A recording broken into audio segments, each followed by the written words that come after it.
আটটা খেয়ে ফেলছে, আটটা খেয়ে ফেলছে, হাড়গুলো তো স্কয়ার শেপ থাকবে না, তাই না? L4 থেকে উপরের দিকে হয় আছে অনেক, L5 গেছে, তারপরে হচ্ছে 1 আবার D12 12 হয় আছে।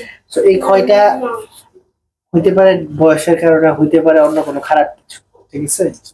তো আমাদেরকে যেটা করা লাগবে মেথড হচ্ছে, আমাদেরকে এখন সিটি গ্রেড এফিনিসি করা লাগবে, এখান থেকে একটা পরীক্ষা করা লাগবে আরেকটা। হ্যাঁ, আমরা নিব সেটা হচ্ছে